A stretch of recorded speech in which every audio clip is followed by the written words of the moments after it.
Yo, Sobat Poptusias. Buat kalian pengikut setia House of the Dragon atau Game of Thrones, kalian pasti tahu dong kalau benua Westeros itu dikenal dengan sebutan The Seven Kingdoms alias 7 kerajaan. Dan semuanya dirule oleh satu raja atau ratu sah yang duduk di atas pedang-pedang tajam di Iron Throne. Tapi tahu nggak sih kalian kalau gelar Raja 7 Kerajaan yang disandang Aegon the Conqueror dulu itu sebenarnya semacam klaim sepihak yang halu? Yep. Karena pada kenyataannya, Aegon awalnya cuma berhasil menaklukkan 6 kerajaan saja.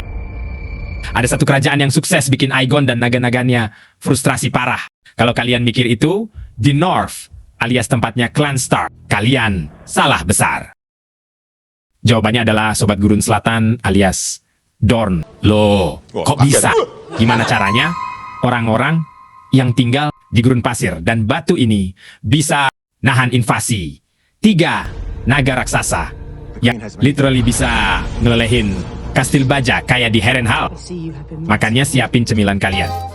Karena hari ini Poptusias bakal bahas lore epik dari perang Dornish pertama. Sejarah tentang darah, naga dan satu kerajaan yang pantang tunduk. I felt a bump and hurt and, oh beg your pardon. Suddenly I saw polka dot. Mari kita mundur ke masa penaklukan Aegon atau Aegon Conquest. Nah, jadi ceritanya Aegon dan kedua istrinya sekaligus saudarinya, yaitu Visinya dan Rhaenys Targaryen ini udah sukses menaklukkan hampir seluruh Westeros. Mereka punya taktik andalan, kasih opsi buat berlutut. Kalau nolak, dibakar hidup-hidup sampai jadi abu. Simpel kan? Sisa satu kerajaan besar doang yang belum ditaklukkan, yaitu Dorne. Makanya Aegon menugaskan adik kesayangannya, Ratu Rhaenys Targaryen, untuk terbang ke selatan naik naganya yang bernama Meraxis. Naga yang ukurannya cuman kalah dari Balerion, ini bisa dibilang sulit ditembus. Rhaenys pun mikir, paling orang-orang gurun ini juga bakal ketakutan ngelihat naga gue.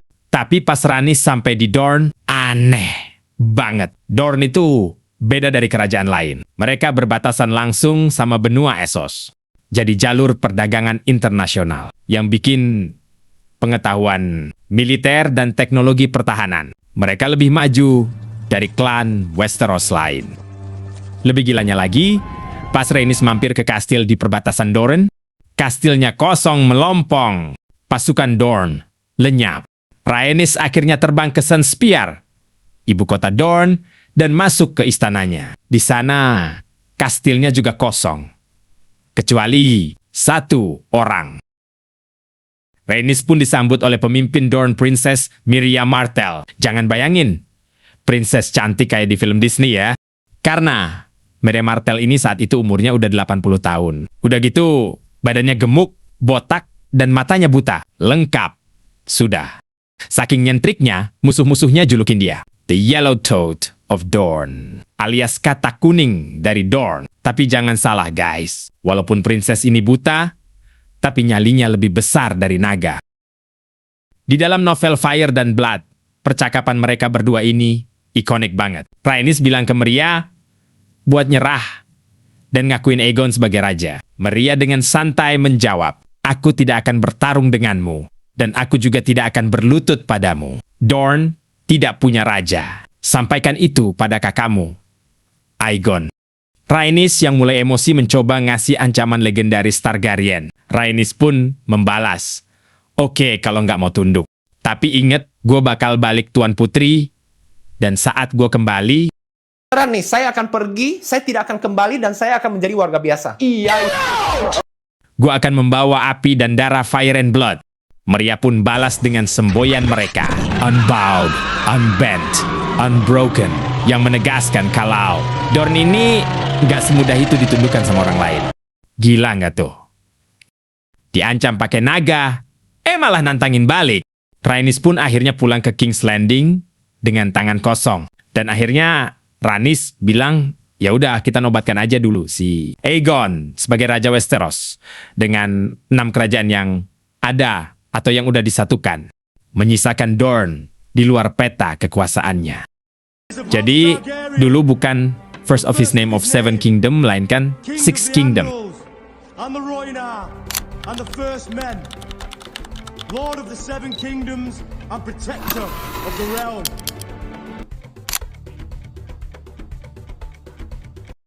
Tentu aja, klan Targaryen yang sombong nggak akan terima gitu aja. Beberapa tahun setelahnya, dimulailah The First Dornish War, Perang Dornish pertama. Aegon dan Rhaenys akhirnya nepatin janji mereka buat bawa Fire and Blood ke Dorne. Tapi orang-orang Dorne ini smart abis guys. Mereka sadar, ngelawan naga di medan perang terbuka kayak yang dilakuin klan Lannister dan Gardener di Field of Fire itu adalah kebodohan mutlak. Kalian gak bisa menang adu mekanik sama semburan api raksasa. Jadi, Dorne pakai taktik gerilya. Pasukan Aegon masuk ke Dorne, panasnya gurun bikin pasukan mereka dehidrasi. Gak cuma itu, mereka juga disergap di malam hari, diracun, sumur-sumur air diisi racun ular atau bangkai. Saat pasukan Targaryen sampai di kastil, kastilnya lagi-lagi kosong. Pasukan Targaryen pun akhirnya frustrasi. Mereka membakar kastil-kastil itu dengan naga. Tapi orang Dorne santai aja. Bakar aja kastilnya. Nanti kami bangun lagi. Asal bukan orang kami yang terbakar. Mereka para Dornish ini bersembunyi di gua, di balik bukit pasir, dan di bayang-bayang yang susah ditemukan para naga. Targaryen boleh aja menguasai langit, tapi Dorne menguasai daratan. Disinilah Rhaenys mulai ngerasa terpojok. Bahkan naga pun nggak bisa membakar musuh yang nggak kelihatan.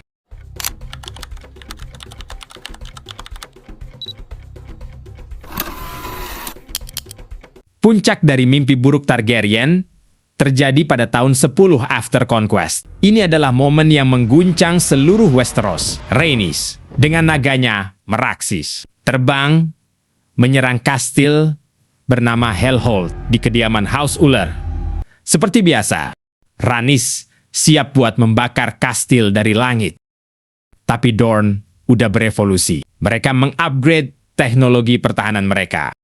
Di atas menara tertinggi, terpasang mesin pelontar tombak raksasa yang disebut sebagai The Scorpion. Ya, alat yang sama yang kalian lihat dipakai Euron Greyjoy atau Bronn di serial Game of Thrones. Para prajurit Dorne menembakkan rentetan tombak besi ke arah langit. Awalnya, sisik naga merakses terlalu keras buat ditembus. Tapi, ada satu kelemahan naga yang gak dilindungi sisik, yaitu mata. Satu tembakan tombak Scorpion yang sangat laki, atau mungkin berkat skill dewa sang penembak. Tombak itu pun melesat dan menancap telak tepat di mata Merakset. Tembus sampai ke otaknya. Naga raksasa itu meraung kesakitan, yang suaranya konon terdengar sampai bermil-mil jauhnya, lalu jatuh dari langit dan menghantam menara tertinggi Kastil Hellhold sampai hancur berkeping-keping. Di momen itulah, sejarah mencatat, naga bisa dibunuh oleh manusia. Lalu, apa yang terjadi pada Ratu Rhaenys? Ini adalah salah satu misteri terbesar di dunia, Ice and Fire. Ada yang bilang, Rhaenys mati tertindih naganya sendiri. Tapi ada rumor yang lebih gelap dari Dorne, menyebutkan kalau Rhaenys selamat dari kejatuhan itu, tapi ditangkap dan disiksa di ruang bawah tanah. House Uller sampai mati pelan-pelan. Bahkan mayatnya nggak pernah dikembalikan ke Aegon. Sedih banget, ya.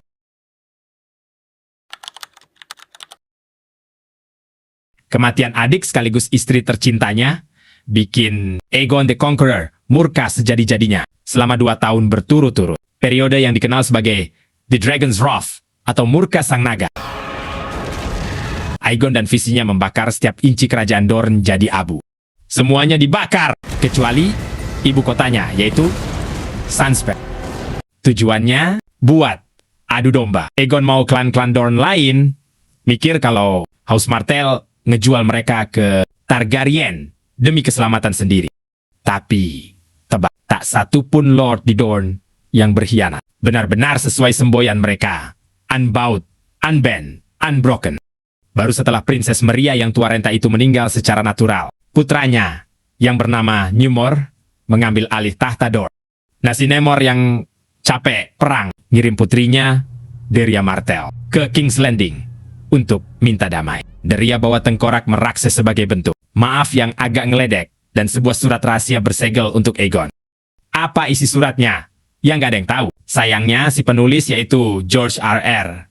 Martin sengaja bikin ini jadi misteri. Yang jelas, saat Aegon membaca surat dari Dorne itu, tangannya gemeteran dan bahkan sampai mencengkeram. Iron Throne yang penuh pedang besi kuat-kuat sampai berdarah.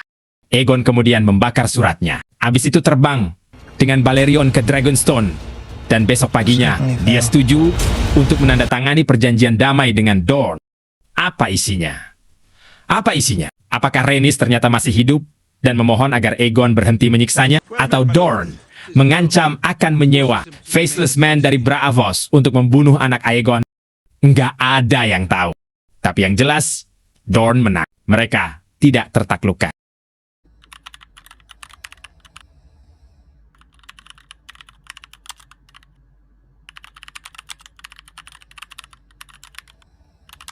Pada akhirnya, Dorne tetap merdeka dan menjadi satu-satunya kerajaan yang merdeka dari cengkraman Targaryen selama hampir 200 tahun.